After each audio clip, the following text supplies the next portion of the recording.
సనాతన ధర్మాన్ని అంతం చేయాలనుకునే ద్రవిడ రాజకీయాలు గత 5 దశాబ్దాలుగా అధికారంలో ఉన్నాయి.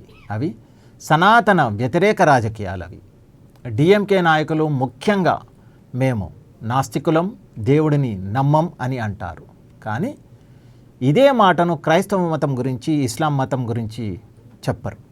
ఇక తమిళనాడులో వారికి విజయ్ రూపంలో ఒక నాయకుడు దొరికాడు. సినిమాల వల్ల అతనికి అపారమైన ప్రజాదరణ ఉంది. తమిళనాడులో సినిమా రాజకీయాలకు గాఢమైన సంబంధం ఉందని వారికి తెలుసు. తమిళ నటులు, నటీమణులు మరియు సినీ రంగానికి చెందిన వారు రాజకీయాలను ప్రభావితం చేస్తారు. అక్కడ ఎంజీఆర్, జయలలిత ఇద్దరు తమిళ సినిమాల నుంచి వచ్చిన వారే. కరుణానిధి, పెరియార్ ఇద్దరు సినిమాలతో అనుబంధం ఉన్నవారే స్క్రిప్ట్ రైటర్లుగా. సనాతన వ్యతిరేక ద్రవిడ రాజకీయాలు ముందుగా సనాతన ధర్మం గుండెపైనే దాడి చేస్తాయి. కానీ ఈ పరిస్థితి ఏర్పడేందుకు అవకాశం ఎవరిచ్చారు?